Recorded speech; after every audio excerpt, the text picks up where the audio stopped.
And Because I sit here and tell you that she attacked me, that's just another different story that you're just going to be like, well, that's 5 different stories he's telling now. And that doesn't help either. So what do you want me to tell you? What do you want me to tell you, Dan? I want you to tell me the Because truth. I'm telling you, I didn't hurt this woman. Okay. I never did anything to injure her or hurt her. My only mistake is I didn't just accept that this is the situation and call 911. That's what I should have done. Did she I attack didn't you? take her to the hospital. I should have just did that. Instead, I just... Okay, I can prove one thing. Okay, I can prove that you were at the house with Trisha when she was injured. I can prove that. The man on the left is Stephen Williams, United States Air Force, 11 plus years in uniform. The woman he keeps calling this woman is Trisha, his ex-wife, and the mother of their young daughter, Faith. Trisha is dead. Stephen is the only living adult who was in the room when she died. For the next hour, he is going to sit in this chair and defend one sentence, that he came home from a gas station and found her already on the ground. He will try to keep reshaping his story to fit around whatever the detective just said, without ever letting go of the one lie the whole thing is built on. That is the shape of what you are about to watch. It starts, like most of these do, with a bottle of water and a first name. Watch how Dan opens. No accusations, no file slammed on the table, just a small courtesy, a piece of hospitality designed to make Stephen feel like the man across from him is not his enemy yet. Hey, Stephen, how you doing? Good. You remember talking to me earlier? Yes. I'm Dan. Listen, you want some water or anything? You doing all right? Don't worry. You don't want anything? Just water. You do want some water? Yes, please. Okay, let me get you something real quick. I'll be right back. Thank you. When Dan comes back, he does not ease in. He tells Stephen what he already knows, and he tells him what happens next. A trial, press, opinions. And then he offers Stephen a choice between 2 stories, only one of which, Dan says, is survivable. There you go. Thanks.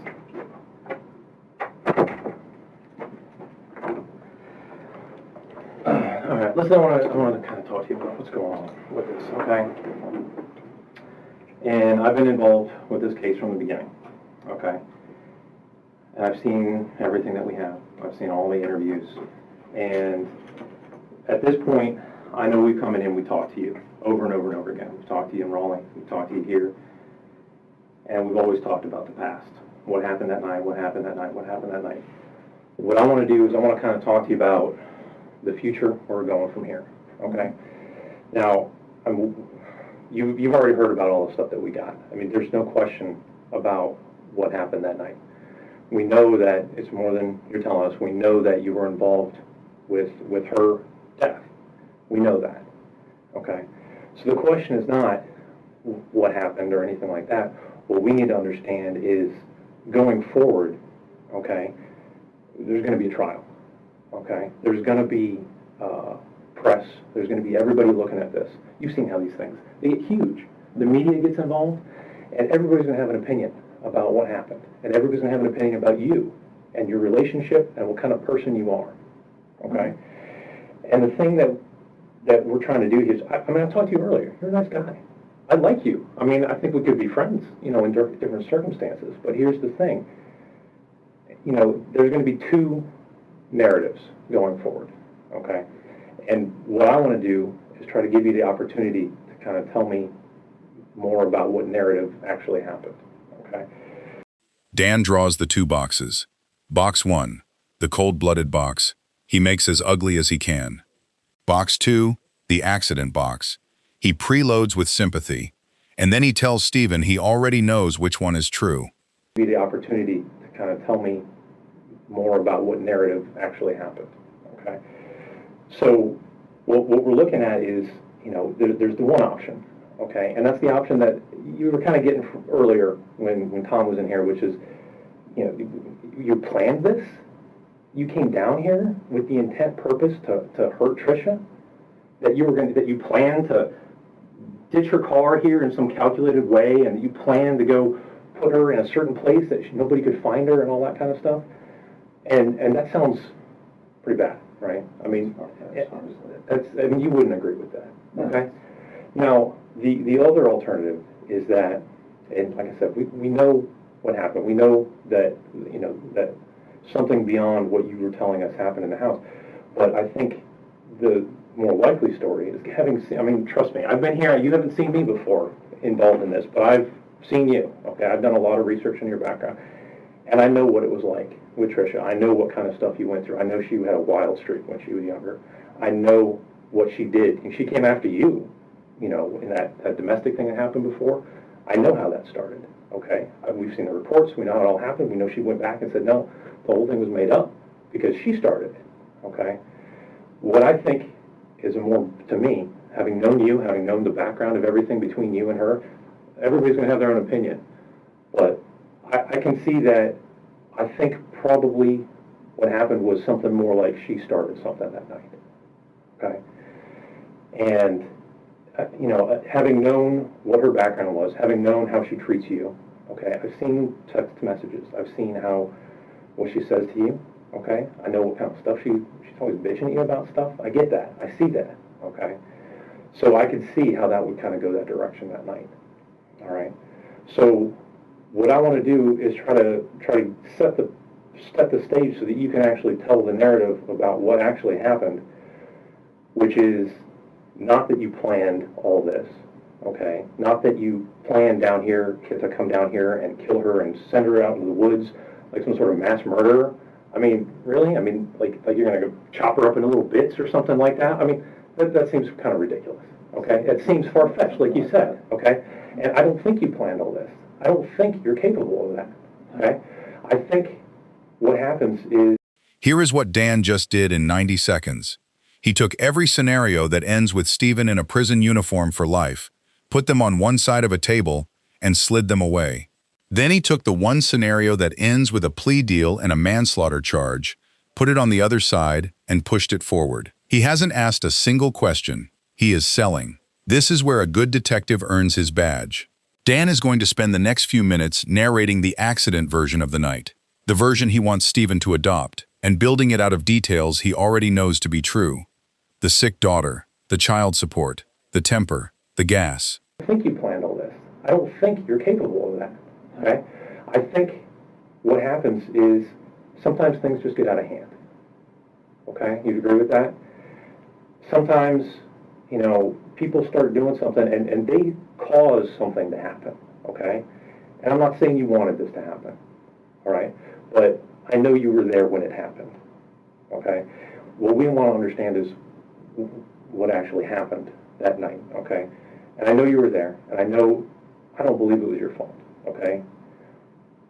So what I imagine something to be, you know, is maybe you guys got in an argument. Maybe it was over the computer, maybe it was over the gas, maybe it was over whatever, okay? Any little nitpicky thing that she's going to get on you about, which she always did. I get that, okay? And things got heated, okay? You're down here to try to see your daughter, okay? You're a good dad. You're trying to be down here to spend time with somebody that you care about, your daughter. And Trisha's here again, you know, and unfortunately, you know, Faith wants to see Trisha, and Faith is calling for Trisha.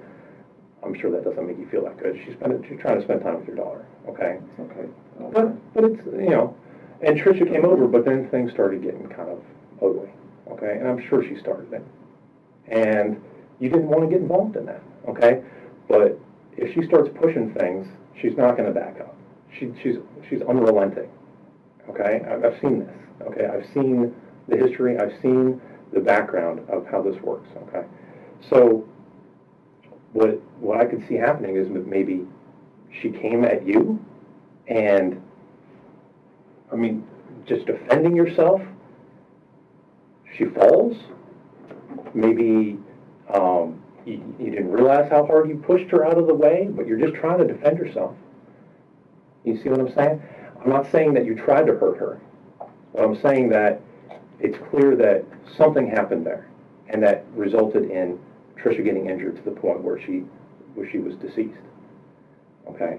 And then beyond that, I can see, you know, putting myself in your shoes for a minute. Okay? I see that you're a hard worker. Okay? You've rose through the ranks. You're in the Air Force. You've been there, what, 11, 12 years, you said?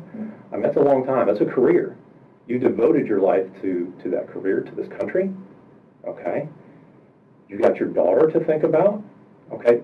Something happened, it's Trisha's own fault, now she's gone. I mean, there's nothing you can do about that. But what are you going to do about faith? And like you said, people aren't going to believe that you weren't, planning to do this. People aren't going to believe that you weren't intending to hurt her in some way. But sometimes shit just happens.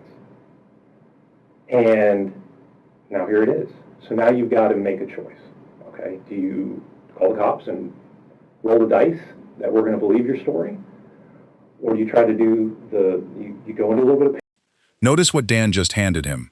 A full script. Argument, sick child. She swings first. She falls. You panic. You are a good father, a good soldier, and you made one bad choice under pressure. All Stephen has to do is nod. He does not nod. He keeps sitting still. So Dan moves the story forward for him, into the part about the car. Roll the dice that we're going to believe your story? Or you try to do you go into a little bit of panic mode. And trust me, if I was in the same, I don't know what I would have done, okay? I couldn't even imagine being in that position. But I can understand going into that panic mode of, holy shit, what do I need to do now? And so your first plan, I mean, you told us that your plan was that you were just going to take her back to the house and you were going to leave her there, which I understand because she's going to be back by her house and people are going to find her and, then maybe they'll look other places, you know what I mean? And I understand that, okay? And that's what you told us. That was kind of your first thought. But that's probably when you saw that Joshua was still home. So, and now you're not going to run the risk of him coming out when this is all going on because, I mean, that's not going to look well for you at all, right? I mean, if Joshua comes out and sees all this, he's not going to understand. He's obviously going to think that you planned this and did this intentionally. So now we're going to go back to the house, okay? And of course, Trisha, being the way she is, there's no gas in the car. Typical Trisha. And come on. I mean, how hard is it to go fill up a gas tank? I mean, really? It's not that hard. It's not that hard. You got to think ahead about this type of stuff. I never let my gas tank go below a quarter of a tank. That's me, but I pay attention to that stuff. My wife, she'll run that gas tank out all the time. And then next thing you know, I got to go out in the middle of the night because I got to run and get groceries or something. Now I'm also getting gas because she didn't think ahead about it. Okay. So now, well, obviously you can't go to the gas station in her car because she's in the car. That's not going to look good, right? So you head back to the house, and the only thing you can think of is hopefully somebody has some gas there, right? And we confirmed that. We talked to everybody. And yeah, you did it. You tried to get some gas at the house. And then you decide that you're just going to have to go get gas, but now you're going to take your own car, obviously, because you don't want to be in her car. So, I mean, that's all confirmed, and that makes perfect sense, okay? So, and then now you're going to have to go to plan B, which is, unfortunately, you're going to have to take her somewhere else because you can't risk somebody seeing you with her in the car, right? Because that's going to be too hard to explain. And it is, and now we're in this position. It's very difficult to explain, and I get that. But what we need to do is moving forward, I mean, and like I said, it's these two narratives, okay? We need to... Freeze this moment. Dan just told Stephen, in Stephen's own sequence of events, that detectives have already independently verified every stop on the timeline. The vehicle Stephen saw at Trisha's house, that was Joshua, confirmed. The attempt to borrow gas at Trisha's house, confirmed by everybody Dan talked to. The decision to take his own car back out, confirmed. Dan is doing something specific here. He is showing Stephen that lying about the small stuff has already stopped being an option, because everyone around this case has already been interviewed. Now watch him push toward the one piece Stephen is still refusing to give up. I mean, and like I said, it's these two narratives, okay? We need to understand now what happened, because we're going to write reports about this. This is all on video. This is all going to go forward into this trial. This is inevitable. I can't change this at this point. This is a boulder rolling down a hill, okay? The only thing I can do is alter the course slightly. And the only thing that I can do at this point, and like I said, I think you're a good guy. I've talked to you. You're a nice guy, okay? I don't think that you were a cold-blooded killer who came down here with the explicit intention to murder her, okay? I don't think that's the case, okay? But right now, I can't say otherwise. I can't say that there was an accident because you're not telling us something other than that, okay? We have all this evidence, and then we also have things that are not consistent, okay? We're having inconsistencies where there's still holes. Even after all this, there's still holes in the story that we can prove through evidence that what you're telling us is not completely true.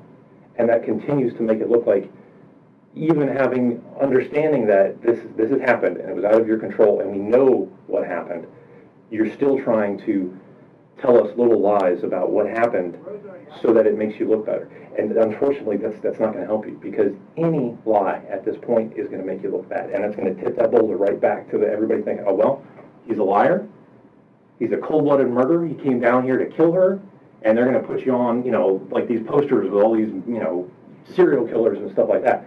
That's not where you need to be, okay? Sometimes people just make mistakes. Sometimes accidents happen. Sometimes things get out of control. And that's understandable, but you have to tell us that story. We have to understand what happened so that we can tell that story. Because once we're done here, we don't make any more recordings. We don't write more reports. Once I put in my report, whatever happened, that's set in stone, because that's what you told me. Whatever your words are, that's what we take to court. That's going forward, what you told us about what happened. That's what you told us the truth was, okay? And if we come back and show that, hey, that's not the actual truth, then again, that just looks horrible for you, and that starts telling that other narrative, all right? So I think that you were there when she was injured, and that she was... And there it is, the pivot. Dan just spent 2 full minutes selling Stephen the accident story, then reminded him that once this recording ends, whatever Stephen has said becomes the permanent record. Now watch him land the first direct accusation of the interview, soft-voiced, almost apologetic, and watch how quickly Stephen's answer breaks against it. That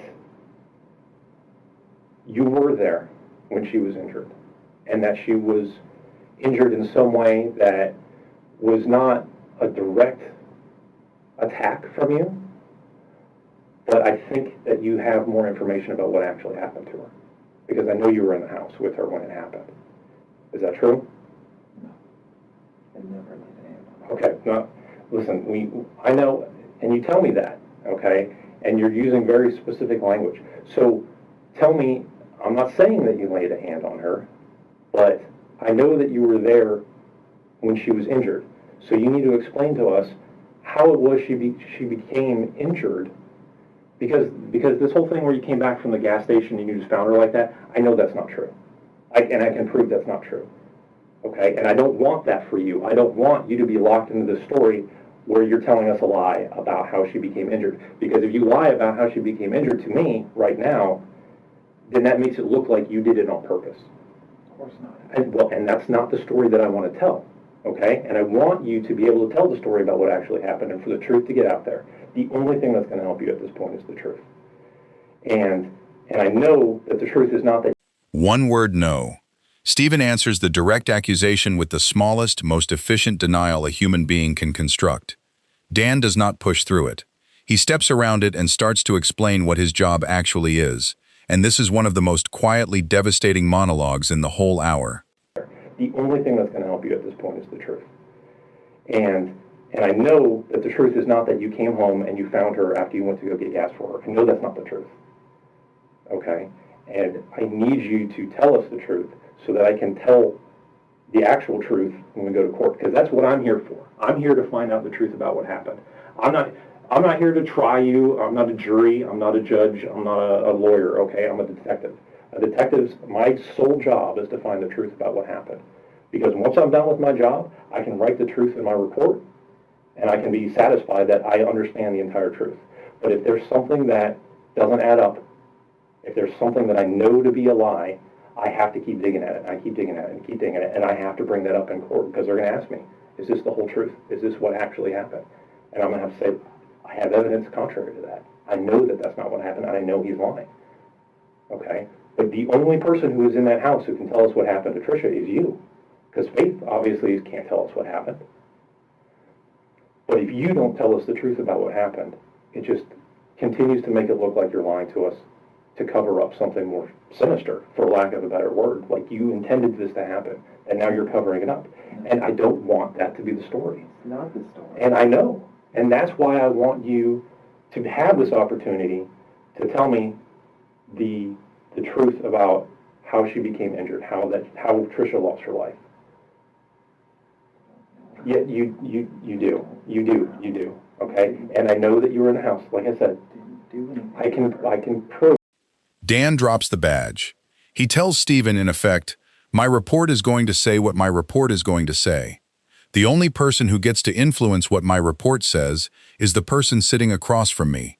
And right now, that person is choosing silence. Watch Stephen try to hold the line one more time.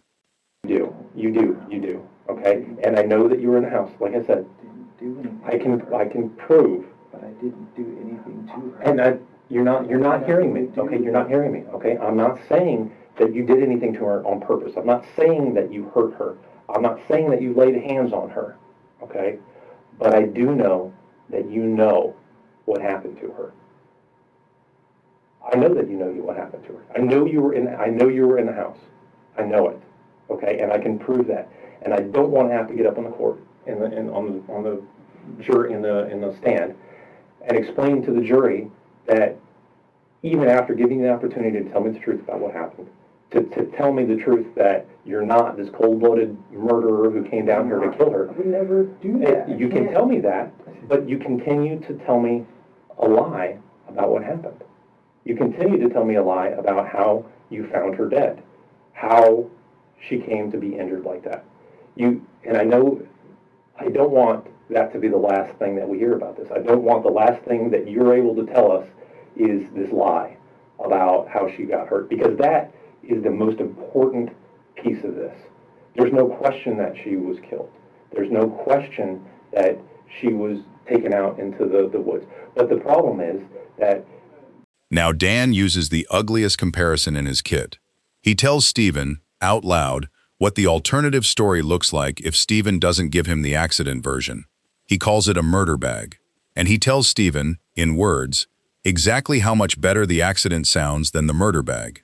Question that she was taken out into the woods. But the problem is that the narrative was that the actions of someone who was panicking, and a jury could completely understand this? I did. I didn't know what to do. I don't plan these So things. explain to me. I don't know what you do in these situations. And I know you didn't plan this, and that's exactly what I'm saying. That's why I'm trying to give you the opportunity to explain to us how it happened, because it was not planned. You did not attack her. You did not try to kill her or try to come down here to kill her. Never. But things happen.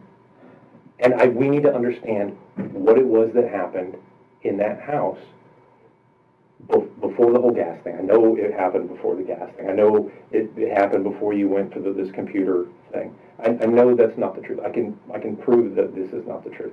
I need to know the truth to be able to tell people that you're not a serial killer, that you're some psychopath who has no remorse over killing the mother of your child. But you know that's what's going to be in the paper. You know that's what's going to change that. Unfortunately, you can change that. You can change that right now. No, yes, you can. Yes, I can't tell you anything other than what I've told you. No, you can tell me the truth. And that's the problem. And nothing makes it better. Nothing I say makes this better. It will. And it doesn't matter. Because there's a huge difference between we got an argument, it got physical, she started it, she got hurt. That's not any better. That's no better. No, tell me. The same scenario. That is miles better than I came down here with a backpack full of tools, ready to kill her and drag her out and her lifeless body into the woods. It was just clothes. It was just the clothes that didn't fit. You heard the narrative that you told. But it was you told us. More clothes. I had a bag. I had clothes. Yeah. I had water. Yeah, I had not snacks. already in there. What? No. I'm saying, you got the bag, and then after all this is done, in there. What? No. I'm saying, you got the bag, and then after all this is done, all this messy business is finished. Now you get rid of that. That looks awful. I know, That looks and I like can't that looks like a change murder bag. That looks like, oh my gosh, she But came that's down here not what it with this was. bag, and I don't think it was. I think it was just a bag That's that all you it had was. with some stuff in it. Yes, that's But you need- literally what it was. Just but you the need to extra explain- stuff that I already had. But if that's the case, you need to explain how she got hurt. Okay? Listen to me. I know this is my job, okay? I know when the truth is coming out, and I know when somebody's trying to dance around the truth, and I know when somebody's trying to skip over things, okay? And I know that's what's happening here. And I don't blame you, because it's scary, because you don't want to have to think about what happened again, and because you think it's going to make you look bad once we know actually what happened. But I'm telling you right now, whatever happened before, I'll tell you right now, if you came down here with a murder bag and you planned on killing her and burying her out in the woods and hopefully we would never find her again, that's not going to look good, okay? Stupid plan. But I don't think I don't bury someone in the woods. I don't find that. That's why they do all the searching. And I don't think that was the plan. But the thing is that if you leave that empty space for everybody to make up this story about what actually happened and why you were down here and what actually happened to Trisha and your intentions, you know that's what people are going to come up with. And you know that's what everyone's going to say. So you need to take the opportunity now to set everybody straight, to tell us what actually happened in the house. Because I sit here and tell you that she attacked me, that's just another different story that you're just going to... Stephen pushes back on the murder bag frame. I don't bury someone in the woods. But he doesn't notice what he just conceded. He argued about the where, not the whether, the location, not the act. Dan hears it. He doesn't call it out. He just keeps grinding forward. Actually happened in the house. Because I sit here and tell you that she attacked me, that's just another different story that you're just going to be like, well, that's 5 different stories he's telling now. And that doesn't help either. So what do you want me to tell you? What do you want me to tell you, Dan? I want you to tell me the Because truth. I'm telling you, I didn't hurt this woman. Okay. I never did anything to injure her or hurt her. My only mistake is I didn't just accept that this is the situation and call 911. That's what I should have done. Did she I attack didn't you? take her to the hospital. I should have just did that. Instead, I just panicked and I just tried to get away from it all. Is what I wanted. I just wanted nothing to do with all that. But you Because panicked. that's not me. I just panicked. You panicked because of what happened, because you thought it would come back on you. Because it did. It does. Like in the past, even I didn't do anything to her, but just because of how it But looked. here's the thing: people fall down all the time. People get hurt. Okay, it's not uncommon. Okay, and we can find that out. That's not something that's difficult to determine. Okay, there's people that go to a lot of school and they get paid a lot of money to figure out exactly what happened to somebody. Okay, and I know you don't believe that, and I know you were panicking. I get that, but I know that what you're telling us about coming back from the gas station, I know that's a lie. I know that's a lie, and I can prove that's a lie. And I don't want that to be the last lie that you tell us. I need you to tell us I can't tell the you truth. anything else because I don't know anything else to tell you. You do, and I know If say you anything do. else, it's another story, and no matter what I tell you, it's not going to be the truth according to you. So what do you want me to tell you then? Here's the thing about the stories, okay? Every time you tell us some version of what happened, it gets closer to the truth. And I appreciate that, because So then I say, oh yeah, she attacked me, and you come back in here like, okay, so you attacked her. Like, no, that's not what I said. So then you're just going to have me going down this rabbit hole of different stories now. I don't want that either. like I told you, okay? I can prove one thing, okay? I can prove that you were at the house with Trisha when she was injured. I can prove that. So the question lies with you as to your... Say it out loud with him.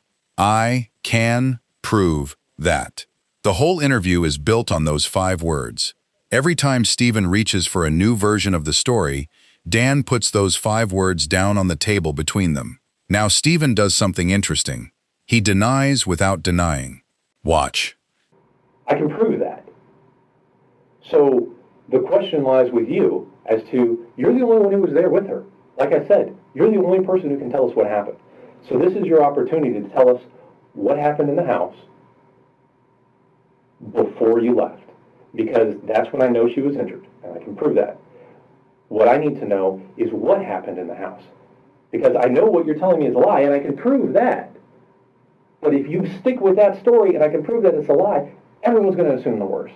They assume the worst. If I sit here and say, yeah, we argued, she attacked me, then they're just going to assume, okay, you being the bigger, stronger person, you hit her, or you did something to her, or you in some way hurt her, and that I never ever would do that. I'm not asking you. I'm not asking you to make up a story. Murder bag. I didn't come down here with some dubious plan scheme. I didn't. Exactly. I'm not that kind of person. And that's what I'm saying, is that you're not that type of person. But by continuing to lie to us about what happened and when it happened, you're opening that door for everyone to assume it, and you know everyone's going to assume it. They already I do. don't. I don't assume that. If I thought that was the case, I wouldn't be in here talking to you right now.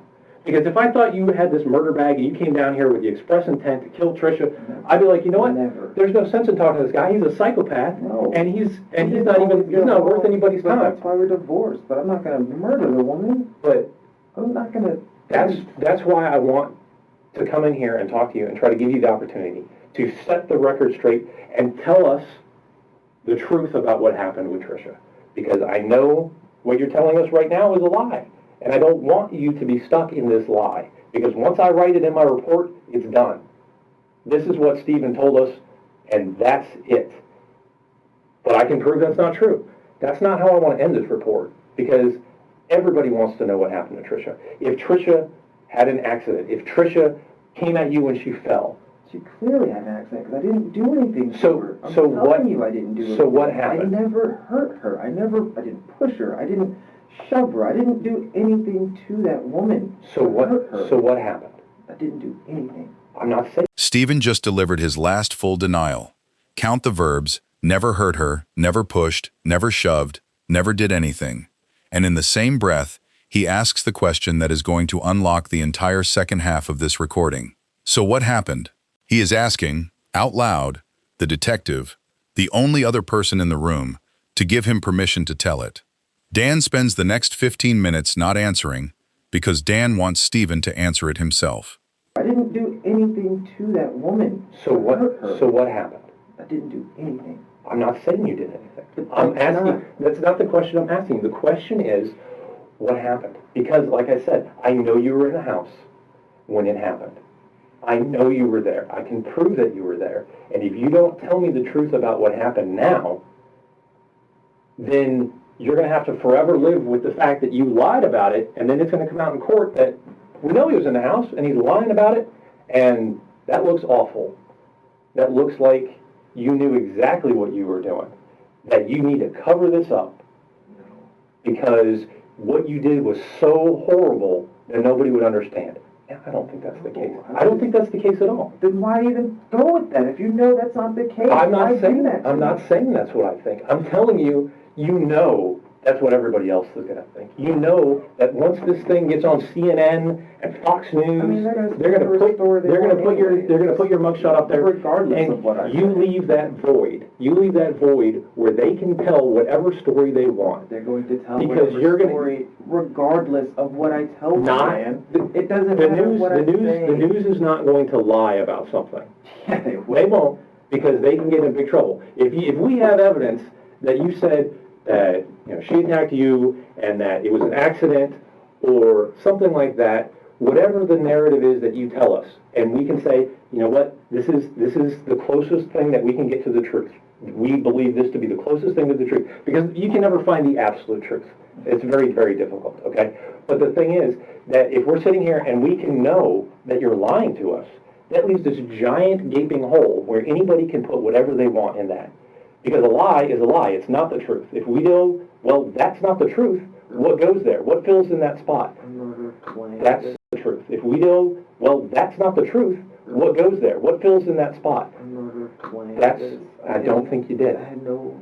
I don't think you did. I didn't have a murder bag. I don't think you I did.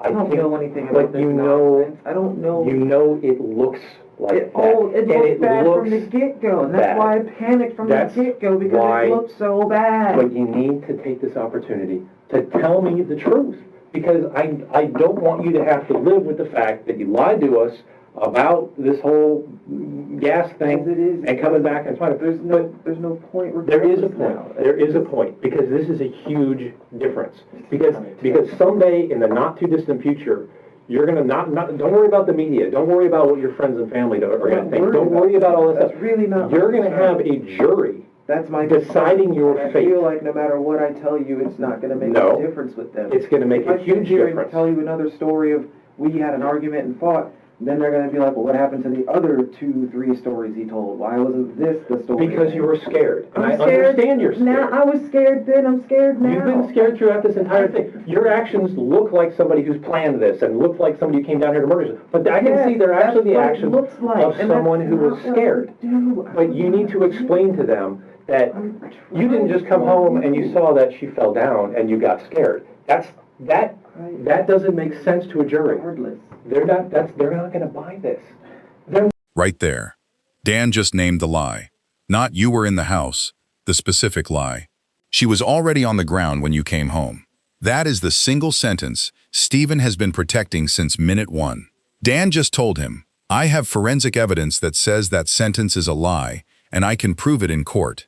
Now watch Dan back off, not out of mercy, but out of technique. He is going to stop pounding on the lie for a few minutes and start reminding Stephen who he actually is. He is going to talk about the Air Force and about being a good dad.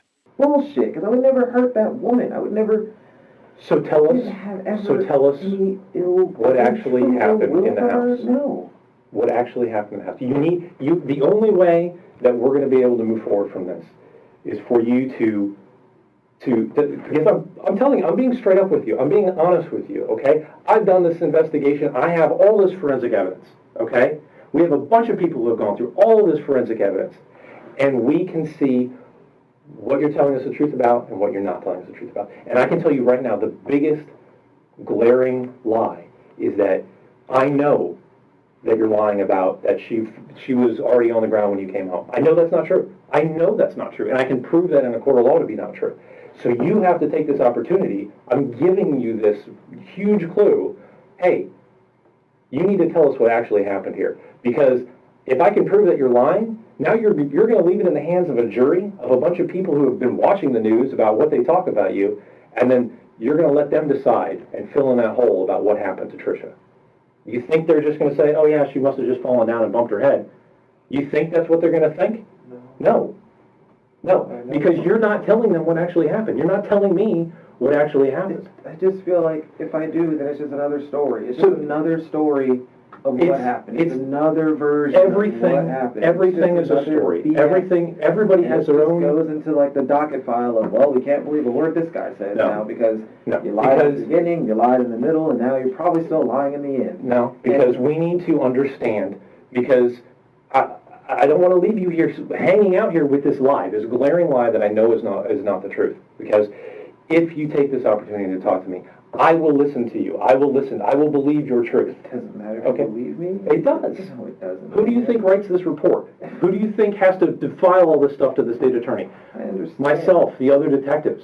We have to listen to you. That's my job. Mind made up No. about me. If I had, like I said, if I had my mind made up, I came here with some murder back. if I had my mind made up, I would not be in here talking to you right now. Because I don't believe, I talked to you earlier. We had a good conversation about the Air Force and all the cool stuff that you've done, the cool places you've been. Yeah. You're a good guy, okay? Right. I think you're a nice, okay? Right. I think you're a nice guy. I don't think you're this cold-blooded murderer, Right. okay? But you're not giving us the opportunity to tell the story that actually happened. I know you do. I know you do. Don't plan this nonsense. But with Trisha, things always go sideways with her. You try to do the right thing with her, and then she's off cheating on you with some other dude. You try to do the right thing with her, and then she's pushing your buttons up against the wall with this key thing, and she gets you in trouble. And then the next thing I know, I saw that she's talking to your commanding officer's wife or something about you being with his girlfriend. I saw all this stuff. She's always pushing your buttons. She's always just trying to do the right thing. and you are trying to do the right thing. Try to be a good person. And then here it is, you're trying to be a good person. And it's still not working. And she comes in, and here she comes to take care of Faith, because Faith is just, I mean, and Faith is sick. I get that. I have a kid, okay? Not much older than Faith. And that is a stressful thing to have to deal with a kid in the middle of the night who wants their mommy, and they will not take no for an answer. she wouldn't. That's stressful. And I just felt like, That who am I to deny you your mother? That would push anybody's buttons. That would get anybody on edge. Trust me, I've been there. Sometimes my kids start screaming, "I want my mommy! I want my mommy!" But I and it's wasn't like, upset with my daughter. I know. I just said I don't get okay. I don't get upset with. I was never honestly, upset with her. honestly, it makes me feel a little upset at myself because why am I not good enough for my own daughter? I'm not there enough, and I know that. I wish I could be there more, but I can't. Just the circumstances. I can't change that. How often I can be there, so I just do what I can. But no, I'm not upset that she wants her mother. That's fine. And I get that. And I get that. And so you try to be you're trying to be the nice guy. You're trying to do the right thing for your daughter now. Yeah, for Faith, you care about her. You want to talk to her all the time. She wants her mommy. You know what? You don't really like Trisha. You don't want to see her in the middle of the night. You want her to come back over. No. But you Notice what is happening in this exchange. Dan is not asking questions anymore. He is validating. Every sentence out of Stephen's mouth about Trisha, Dan agrees with. Every complaint, Dan echoes. Watch Stephen start to talk more. The subject just shifted from evidence and lies to Trisha's personality, and Stephen can't stop himself from filling in the picture of how she pushed him. mommy, you know what? You don't really like Trisha. You don't want to see her in the middle of the night. You want her to come back over. No, but you know what? You will make that sacrifice for your daughter. Of course I would. And then when she shows up, she's probably got an attitude. What's her deal?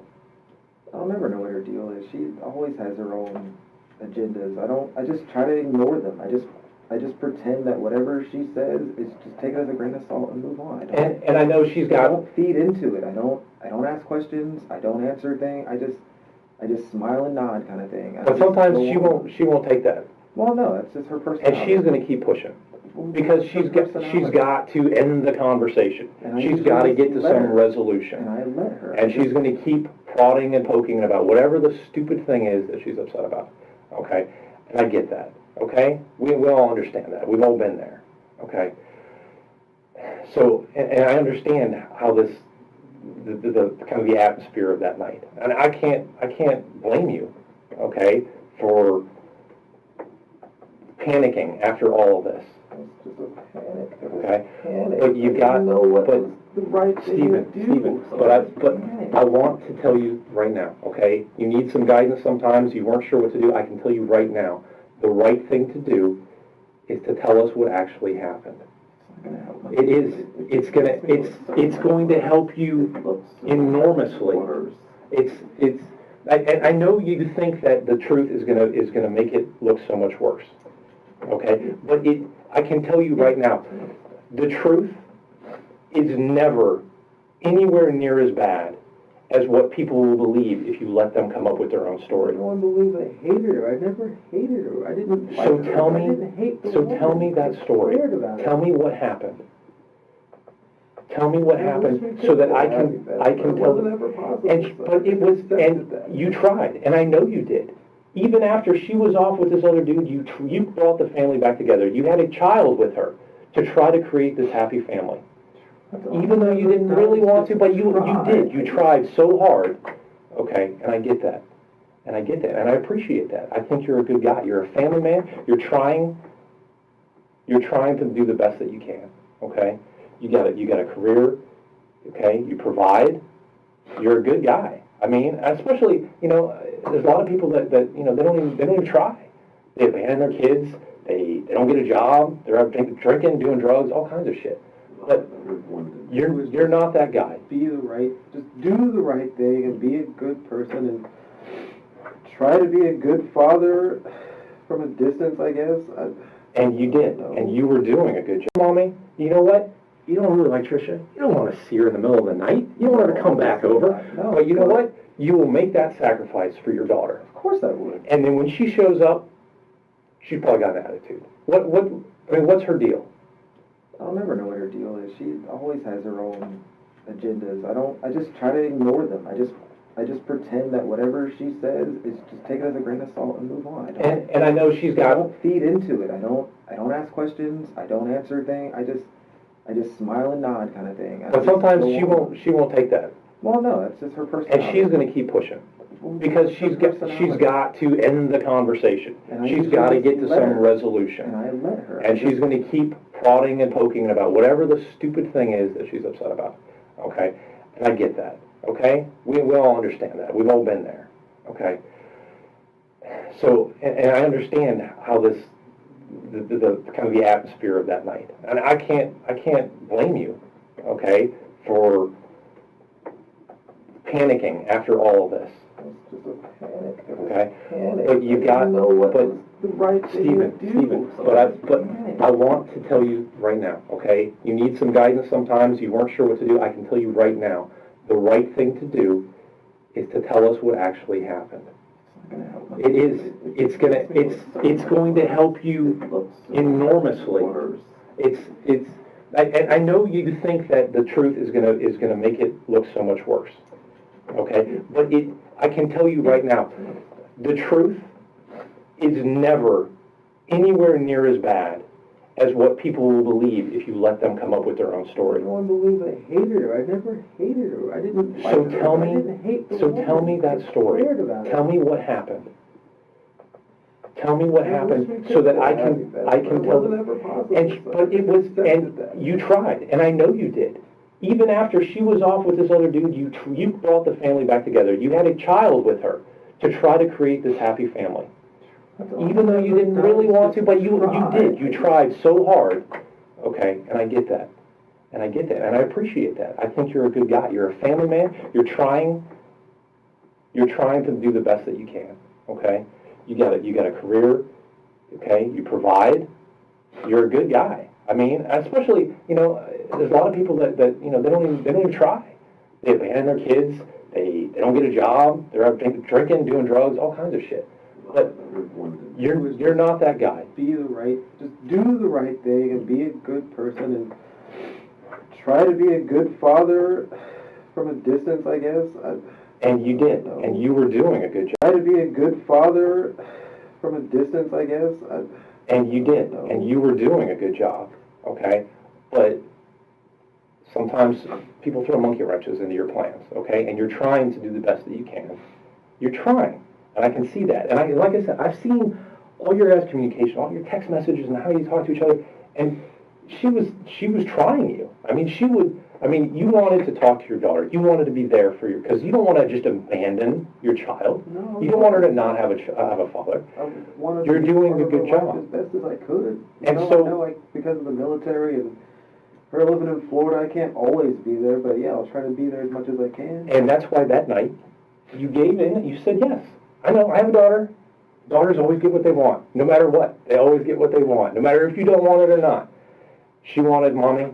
She's getting mommy. Yeah. Even though you didn't want that. So, I know that your plan was not, how ridiculous is that? You planned to have a sick child? You planned to have your child call for the mother in the middle of the night? Planned to take a stupid trip to the hospital. But people are going to believe that if you let them.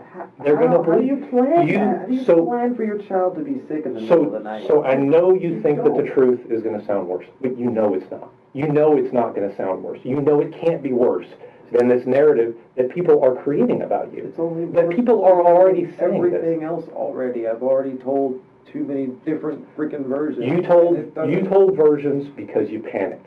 You were scared. People can understand that. People can understand that. But at a certain point, you have to realize because you're afraid that you're going to get prison for caught. You're going to get blamed. You're going to get in trouble. But I can tell you right now, we're there. We're there. My life. Okay? You're here with us, not because of what happened. And we need to understand the truth about what happened. Because I know you're scared. I know you're scared about what's going to happen in the future. But before you were panicking because you didn't want anybody to know you were involved. You didn't want anybody to know you were there. You wanted it to go away. That is a normal human response. That's what anybody would do in that situation. That you're panicking. You're panicking. It's a reasonable thought process that people can understand. But what we can't get past is you continuing to lie about what happened. And I can't let you continue to lie about what happened. I need you to tell me the truth about what happened. I know you were there. I want to give you the opportunity to tell me what happened. Dan just put Faith's name in the sentence. Watch what happens next. This is where the interview turns. I know you didn't, but you've got you've got to clear this off you. I can see this is not something you can carry around. It's not something that's you can weigh you down for the rest of your life. So many times did it say they'll prove or talk to a counselor? I don't even know what I would tell them. I don't even know how to tell them. I don't know, and it's impossible for somebody who's outside to understand sometimes. But you got to let us know the truth about what happened, so that you can move past this for yourself. You got to get this weight off of your shoulders, because it's going to destroy you, and you can't let that happen to yourself. You've regardless of what happens from here, you still have a daughter. You are still a father. You still have somebody you're responsible for. Okay, and you can't At this point, I'm in one way or another. seeing I my daughter can't. again. No, that's not true. It's and don't think that's the truth. Okay, I can't guarantee you what's going to happen. Okay, it's not up to me. But what I can do is I can tell you that we need to know the truth. That Faith needs to know the truth about what happened. That everyone, the families, they need to know what happened, because you cannot let everyone else make up their story. Do you want Faith to come up with some story? Do you want her to believe these stories that people are going to spin about you because you continue to lie to us about what happened that night? I know you were there. I know you know the truth. You need to tell us so that we can just put a pin in this and say, now we know the truth. It does. It does. It's going to. In the end, I Because- did all the wrong things. Because it cannot get worse than what people make up. I tell you that, you would not believe people's imagination. Well, you would, but I mean, people's imaginations will run wild, and they will come up with the most horrific things. Note what Stephen just did. He started with a promise. I never liked being in a one-on-one situation with her because I could never predict her. And ended 30 seconds later, already inside the argument he has been denying happened. He is not aware yet that he has just walked himself into the house. Dan lets him keep walking. It was already late, and she'd already left. I would have never texted And her. you're a good dad, so you wanted to give Faith what she wanted. That's it. That's all I was trying to do, was just be a good dad. Just, okay, you want your mom? Fine. Like, I'm not going to deny you that, you know? Mm-hmm. So I yeah, Faith wants you, you know, just come by. That's fine. And then, no, I never liked her around. I never liked being in a one-on-one situation with her because I could never predict her. I don't know the version of her I'm getting at that moment. And so, no, I never liked being in a one-on-one situation just because, just like now, there's only my word or her word or whatever. And I can't change how things freaking look. right. So yeah, she came over and she was with Faith, and then she just started talking about nonsense and bringing up child support and just more stupid stuff that I just, for the most part, tried to ignore. And then, yeah, there was a mix-up with the check, but that's not my fault because you told me this was your address. So yeah, that's where I mailed it to. And then she's telling me that's not the mailing address. It's just what I'm like, that's not my fault. If you told me you moved, I did the responsible thing, and I made sure the check was going to go wherever you moved to if you're not at your mom's house.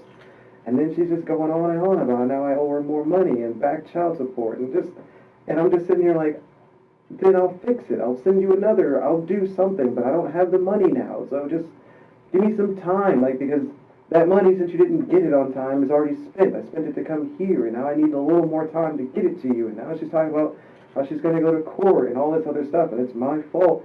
And I'm just like, this isn't even my fault. Like, you told me you moved, so I adjusted it. Like, just calm down. Like, this isn't even that serious. This is an easily rectifiable, why are you getting all out of hand about this, you know? Right. And yeah, I know I didn't go through the court to pay child support, but every time I tried, it was just, she just stonewalled me. It's like, I don't want to do that because I have to pay money to send you money, which is stupid. I was like, just let me have your account information, just the account number, and I will direct deposit it, and this will never happen. And no, that's not going to work, and we can't do that. You owe me all this money, and then she's going to go to court and make me pay all the other money from the divorce that I already took over $20-something thousand in debt that I have to pay back in 18 months. And then if I don't pay all that back, I got another $6,000 I got to pay as far as back child support. So now she's trying to say I'm going to have to pay all that back, and then she just gets on my face about it, and I'm like, what? why are you so mad right now? Like, There it is. I go to push her away.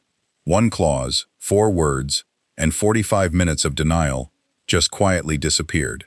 Stephen does not stop to notice that he has just contradicted every sentence he has said since he sat down in this chair. He keeps talking, because now he is not protecting a lie anymore. He is defending himself to the ghost of the woman he is describing. then she just gets on my face about it, and I'm like, what? Why are you so mad right now? Like, is it because I called you this late? It just completely got out of hand. And then just the whole pointing and it just all went bad. It just so fast. She just went from 0 to 100, and I'm trying to understand, like, what just happened. Like, you were just here earlier. Everything was fine. You left. I only called you because Faith wanted you, and now we're arguing about something that I'm sitting here thinking this is unbelievably trivial, and this can be fixed. I can fix this by the 1st. Just give me time, and I'll make sure you get the money, or I'll make it in 2 separate payments, or whatever you need me to do, and it's just not good. It's not going to work. None of this works. So then, we leave Faith on the couch, and she eventually falls asleep anyway, but she's still, like, arguing with me over in the foyer area. And I'm just like, please just leave then. Just go. No, I'm not leaving until we fix this. Like, just get out. Like, I don't know what more you want from me, Trisha. I don't have any money for you. I don't have any cash for you. I can't give you anything right now. I spent the little money I had, which is why I drove here just to see Faith. That's why I didn't fly. I didn't get a rental car like I normally do. I'm not in a hotel. Well, I didn't want to do the hotel thing, but I don't have money. Like, I paid so much money to the debt that I don't have any more money, okay? I just don't. I am, like, pretty much strapped when it comes to cash. Living paycheck to paycheck, and even then, I'm not making it right now. And it doesn't matter. You owe me money. You need to pay your debts. This is always your fault. You're always spending more money, and it's just on and on and on to the point where now I'm just trying to, like, walk away. And now I can't walk away because you're circling me and, like, you're jumping in front of my face, and it just got so aggressive, and I'm just trying to back away and de-escalate, and I can't even leave the house now. I don't want to push you. I don't want to touch you. I don't want anything with you because I'm just thinking about flashbacks of before, when you just blew all this shit up for no reason, and then now I'm getting arrested, but only after the fact did you go and, say that. Listen to the pronouns. He starts with she. She slipped. She fell. And then, mid-sentence, he switches to you. I didn't try to hurt you. I just wanted you to stop. He is not talking to Detective Dan anymore. He is talking to Trisha. This is the exact grammatical moment the confession stops being a story about somebody else and becomes an apology to a specific person who is not in the room to hear it.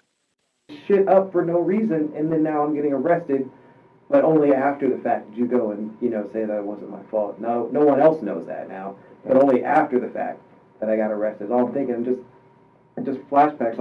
I go to push her away, and then she gets really pissed about that, and then she gets even more aggressive and in my face and pushing me back, and I'm like, would you please just stop? Like, I don't want this. I don't know what's going on. I don't know why you're so mad. I don't know if you took a freaking crazy pill on the way over here, and that really pissed her off, and it just escalated, and then I just moved her away, and then she slipped, and that's when she freaking fell, and I'm like, oh shit. I asked her if she was okay.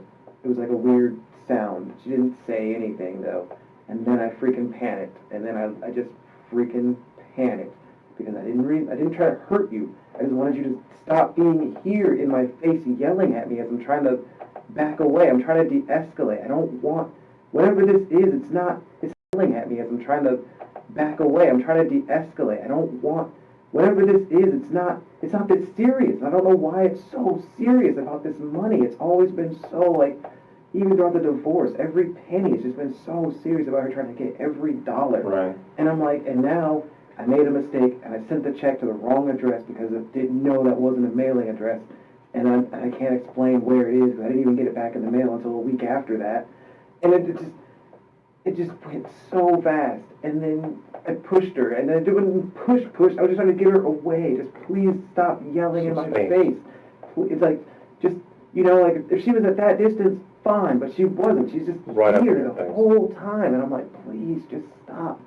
And so I went to move her away, and she slipped, and she hit her head, and I didn't mean for that. That wasn't my freaking fault. I wasn't. And then all I'm thinking is, great, now I've pushed her, and she's hurt her head, and I'm done. I'm just, everything I've tried to do, everything I've tried to be is done because I made a mistake. I didn't really even lose my cool. I just tried to move you away. Weird breathing sounds. In emergency medicine that has a name, agonal respirations. The involuntary gasp reflex the brain triggers in the seconds after a fatal injury. Stephen is describing, without the vocabulary, the moment Trisha died on the floor of her own house while he stood over her. And he is describing it out loud on camera for the first time. I de-escalate the situation because I couldn't get out. I didn't know where to go. I didn't even just leave. Like, all I wanted to do was just leave. I just wanted nothing to do with that. Do you know what she hit her head on? Was it the floor I or? don't know. She just fell, and then she wasn't responsive after that. And I didn't know what the hell to do. You know, I thought if I call the police now, she's going to say I freaking pushed her, and I'm going to jail. I didn't do that.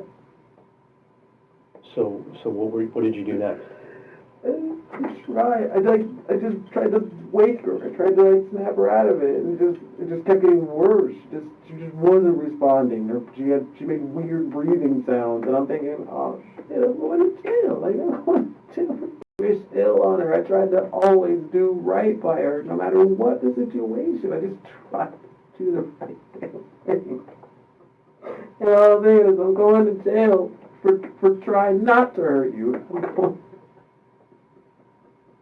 And that's exactly why I wanted you to tell me the I truth just about what happened. wanted it to stop. I just wanted it to go away.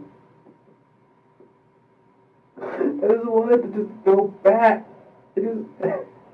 Okay. And that, I believe you. I believe everything that you just told me. Okay, Stephen? Doesn't even matter. It does. It makes a huge difference because that's what we need to do. We need to get to the truth about what happened.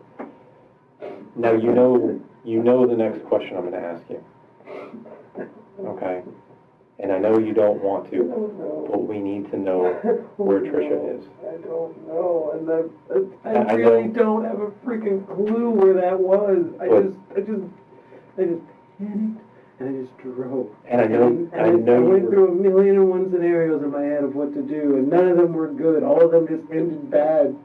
And I didn't pay attention to anything. I just drove, and as I drove, I didn't read any signs.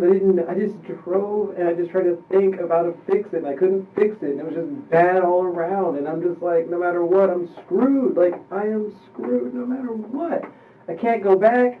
I can't go to the hospital now. If I do, how does that look? I don't even know what to do at this point. I'm just freaking out because I just didn't want any of this. I didn't want anything to do with any of that. I believe you, 6 seconds ago. That was the sentence Stephen has been trying to get out of Dan for the whole interview.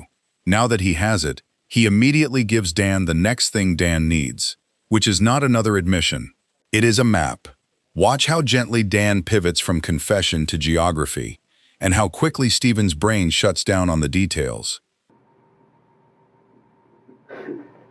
All right. And Stephen, I want to help you do the best you can from here. Okay? And I know shit happens. It does. It does. It happens to good people. Okay? It doesn't make you a bad person. But I don't know where she is, and I can't take her to where she is, and I'm still screwed because we got to try to remember. Remember that. I don't know where that was. Okay. It was just a random place. I have no idea where I was. Let me just try to understand through the rest of the evening. Okay. The first that you said you went through several scenarios. I just tried to figure out what I was going to do. I didn't know what to do. I just panicked. The first scenario. Fear and panic is all I had. Just panic and sheer fear because this is not what I wanted with my life. I just tried so hard to do so good and to fix the shit that was wrong, and it was an uphill battle, but I was fixing it. It was getting fixed. My life was getting better. I had moved on. I had my job. I had my career. I was happy with my girlfriend. Everything was fine. Everything was so fine, so good. And it's a horrible, horrible accident that sometimes these types of things happen, and they happen to good people. And we got to try to get through to do the best that we can from here. Okay? Well, let me just understand the rest of the night. So you told us your first idea was to go take her in the car to her house, right? Take her home and just. But then you saw what, Joshua was there? I just saw a vehicle. I didn't know whose vehicle that was. I just didn't know what to do, so I just kept Okay. driving. I just Well, kept going. is that when you went back because it was out of gas or low on gas? Yeah, 'cause I didn't know where to go after that, and I Okay. didn't know what to do, and I just called worse. So try to help me, and I want to try to help you think through this. You went back, you got the gas, and then you put the gas in the car. Okay. You went out of the neighborhood. Where did you go when you left? You went south. You turned right, I right? just turned to the right, Okay. and then it was just We- drove trying to think of what to do and where I know- to go and I know- how to make it right, and then everything was wrong. Everything at that point was wrong. And But I even here's the tried to- thing, Stephen. I know you don't think you remember, but I know you remember. If we can work through this, I think you can figure this out, okay? I don't know So where just that stupid place just is. work with me for a minute, okay? So you went, you know where Bridge Road is, right? The main road. Yeah, it goes Okay. to the beach. When you got to the Bridge Road that goes to the beach to the left, right? Yes. Did you turn right or did you go straight? I'm pretty sure I turned right, but everything I saw out there doesn't look like anything. I don't remember anything that I saw out there. I just remember it was. Do you remember going under a bridge? I don't know. I just spaced and I just drove and I just tried to think and clear my head and figure it out and what now, and then I just realized that I'm screwed. Like, I'm just Okay. done. There's nothing I can. I'm just going to prison. Like, screw it. So- I'm going to prison no matter what I do at this point. And it just So you drove for a while, right? couldn't explain it. And I get that. That's a lot to think about. That's a lot to carry around with you. Okay? And this has got to have been tough for you these last couple weeks. I wanted to tell, but I don't know how to tell it, and it's already so And that's- far past. So far It's back. never too late. It's never too late, okay? And that's why I wanted to give you this opportunity, because I want you to tell us the truth. I want you to have that opportunity. I didn't hurt her. But- I never. Here's what I need. I didn't give her some We have murder plan. so many people. I didn't hurt her. Note the tense. After everything he just described, Stephen is still trying to protect the frame. That he didn't hurt her, she slipped. This is going to be his line at trial, and it starts right here, right now, 20 seconds after the confession. Dan does not challenge it. He accepts the frame and moves on, because he doesn't need to argue about intent right now. He needs a location. Here's what I need. I didn't give her some We have murder plan. so many people are looking for her and want to know where she is. Okay. Will you continue to work with us to try to figure out where she is? You will? No. I know you don't think you know, but I need you to give us an honest effort to try to remember. It was just dark. And it was a dirt road. So you drove for a while. It was just dark. And Let, it was a let, dirt road. hold on, Steve, let me just talk through this a little bit, okay? So you drove for a while you were thinking. Did you turn anywhere?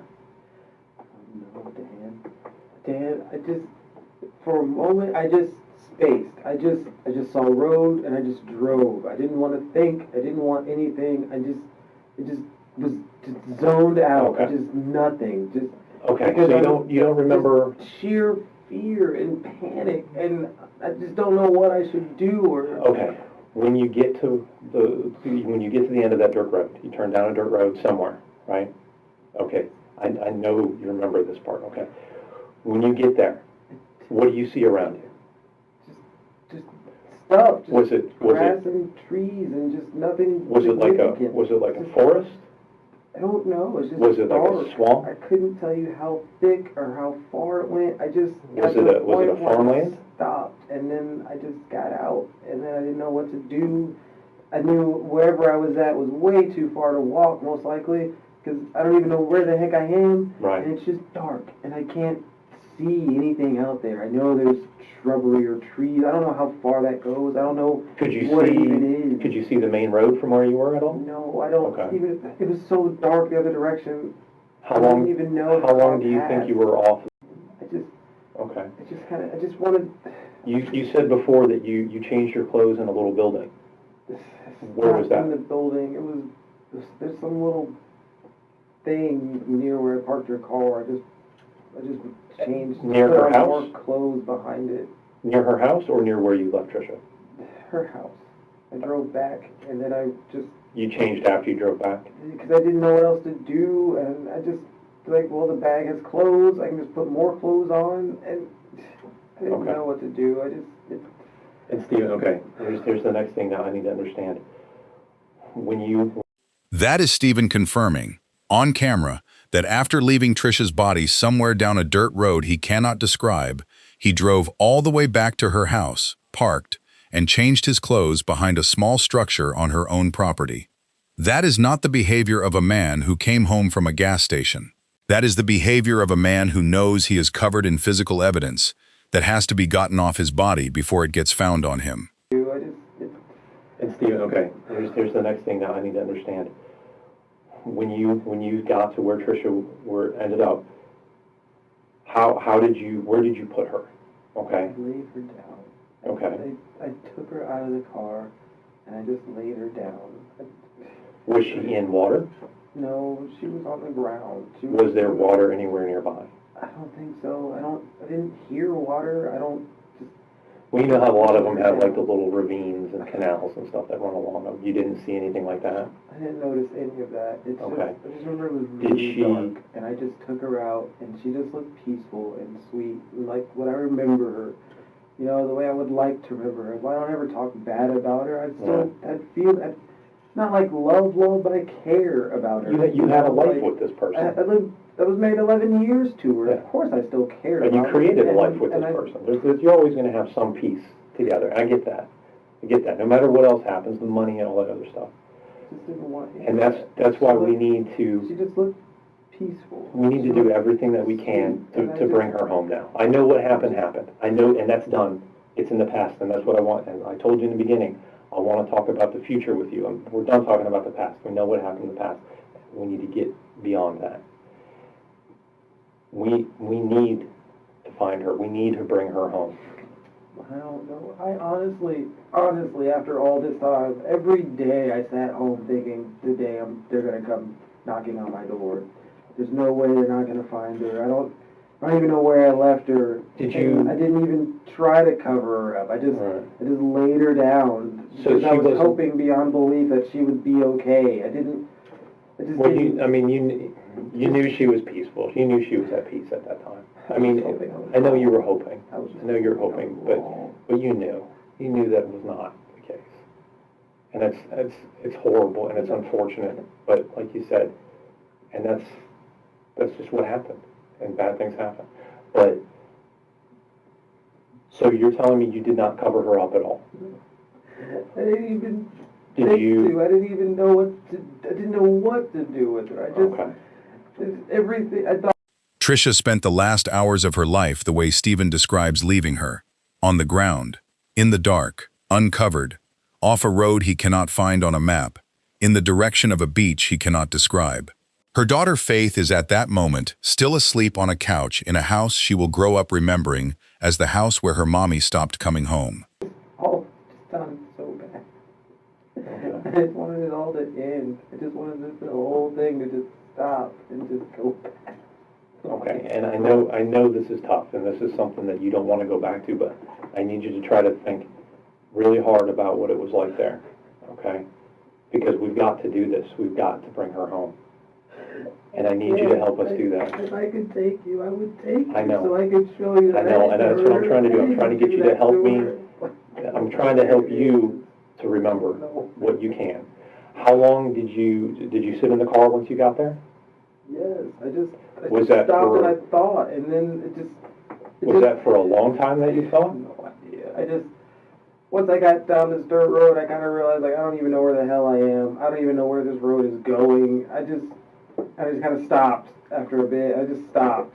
and that's why I said it was dusty, because when I stopped, the dust caught up or whatever, and then I just didn't know what to do. The ex-wife was in the back of the car, in the freaking back seat, and I... Okay, try to think. I know you don't want to put yourself there, but put yourself there for a minute and think. Try to look around and tell me. You've got to try to remember what it looked like there. I know it's dark. It's just a narrow... It's black, but you could tell. Could you see the stars? It was kind of a full moon, mostly full moon that night. Did you see the moon? I don't remember looking for the moon. I never thought to look at it. I just... So that's going to give you a little bit of light at that time. Did you see farmland? Did you see animals? I couldn't see anything. There was shrubbery. There was, there was foliage around, but I don't know what kind of foliage. I don't know how thick the foliage was. But it wasn't real tall. It wasn't like trees, real tall trees. There were some. It wasn't like, what are they, pine trees? It wasn't like that, but it wasn't like, they weren't like bushes. I don't even know what kind of trees there were. I just know it wasn't a forest. It's just, I don't know. I don't even know how to describe it. Was the road straight, or did it curve at all? It was straight. I'm pretty sure it was straight. It was just like a straight shot? It might have had a slight curve, or, I don't know, just a slight, you know what I mean? Like, It's not, I don't know, not like a razor straight. It just... Do you remember passing any buildings? No. No? I couldn't see anything out there, and that's why eventually I just kind of stopped, because I can't see anything. Like, the headlights are on, I can't see anything. I don't know, there's just nothing out here. Okay. I don't know where I'm going. There's just nothing to see anything. I don't know, there's just nothing out here. Okay. I don't know where I'm going. There's just nothing to... So now you need, after you take her out of the car, you need to get back to her place. Okay. I needed to get back. I didn't even really know where I was going to go at that point. I just So didn't try to know where the heck I was. And I just went back to the road. I just turned around and I went back the direction I came. Okay. And then after now that, think about that. Was that so you just drove down that one dusty road? I just drove back. And then you hit the main road. And then I hit the main road and I figured Was that probably Bridge Road again? No, I just figured I would turn left because left made sense. Mm-hmm. And so I just drove, and even then I don't know where, none of that stuff out there made sense because I couldn't see anything. It was just road, just road, hard road. And then eventually I knew where I was at because I was back at the main intersection, and like, this makes sense. I know where I am because I've seen that main intersection. So from where she was, you turned left and went straight and eventually came back to the Bridge Road and Federal Highway. Turned left because if it's a hard road, I figured maybe this is back the way I came. Mm-hmm. Left made sense. I just turned left and I drove. And none of it looked familiar. I didn't see any signs even. I just drove left because I don't know. I figured left would be back. How long do you think you drove? I know you don't know exactly the time, but was it? You can remember minutes. It was just a while. 10 minutes, 15 minutes, half an hour, an hour. You didn't have that much gas, so I don't think you drove an hour each way, did you? I don't think so. I don't know how long it was. But it was a while. I just remember going left, and I'm on a hard road, so I'll just follow it to see where it goes. When you came... I realize where I am, and I did. And so I was like, well, I'm back to see where it goes. When you came... I realize where I am, and I did. And so I was like, well, I'm back in town. And then I didn't know what to do, so I just took it back to her house. Do you remember going under the highway? How do you go over the highway? No, does the bridge go over it? At Bridge Road, there's the... I'm pretty sure it's under. Everybody sits under that bridge. But yeah, there's... Do you remember? I thought it was over. But that's 95. Do you remember passing 95? I remember going over a bridge. I don't remember under a bridge. There was an over, but I don't remember there being an under. And I don't You remember going over a bridge, though? I remember over, yes. I think there's a railroad bridge that you go over. I just drove. Just wanted to end the night. I just wanted the whole night to stop. How far past that bridge that you went over do you remember? Did you go a long ways past that? The whole night felt like an eternity, honestly. But you drove for a while? I mean, just try to remember as best you can. Did you drove for a while after you went over that bridge? Yeah, I don't know how far. It just felt far. The worst distance. there anything else you can remember about where you were at when you left her? Anything else around? Anything that you can remember to try to help us find her? I didn't see anything. I just turned around and yeah, the road wasn't super wide, so I did, the 3-point turn or whatever. But I didn't pay attention to anything when I was there. I just wanted to get back. Wherever back was, I just wanted to get back, and I wanted the night to just be over. I just wanted everything to just be done. I wanted it all to stop. Okay. I'm going to do my best, okay? What Dan just tried to reconstruct, Bridge Road, the beach on the left, the 95 underpass, the direction of the right turn, the length of the drive, the type of trees, the presence of a moon, that is a search party's grid. Every detail Stephen can't provide is a mile of Florida that has to be searched by hand, or dog, or drone. Every detail he can narrows it slightly. This is the part of the interview that keeps the detective sitting in the chair, because somewhere out there, a mother is on the ground, and her family does not yet know where. Okay. I'm going to do my best, okay? But you know there's a lot of people that love Trisha too, okay? And I know That's you didn't. why I would never come down I know and you do some didn't. craziness like that. And I know you didn't want to. I know you didn't want to take her from them. I know that wasn't your No, intention. I would never do that. And my daughter needs her mother. But the thing is that's a result nonetheless. Faith, Trisha's family, all of her friends, the church, there's a whole community, okay? I'd like to give you the opportunity now to write an apology and try to get that off of yourself. I have no idea what I would say. The truth? The truth, because the truth is what? That you didn't mean for this to happen, but it Never. did. And that are you sorry that it happened? Of course Of I course am. you are. Holy crap. I wish I could have found another way to de-escalate it, but she just wouldn't let it go. She just kept pushing the issue about money, and I know. all I'm thinking is I don't have any money anyway. Like, just wait till the first, and I'll fix it. Just I don't know why it's such a big deal. I know. Didn't even make sense.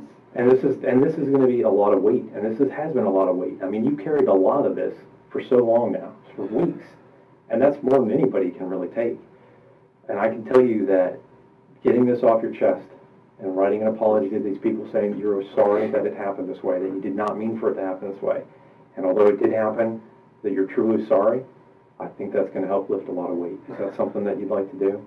I don't feel like a sorry means anything to anybody. You'd be What's surprised. the point of a sorry? You'd be surprised. People want to know that. Of course I'm freaking sorry. I didn't... I'll get you, I'm going to step out for a minute. I'll get you some paper, okay? That door closes, and the recording ends there.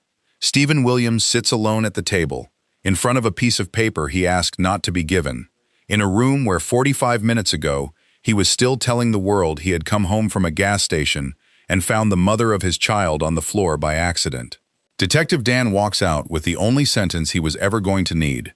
I just moved her away, and then she slipped, and that's when she freaking fell.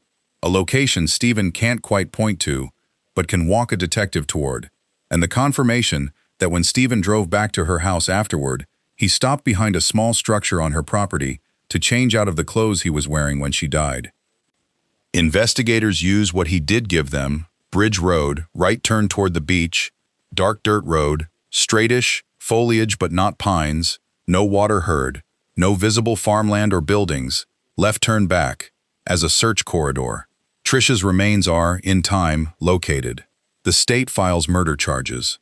At trial, Stephen's defense holds the same line he first tried in this room, that Trisha slipped and fell during an argument, that he never hit her, that he panicked.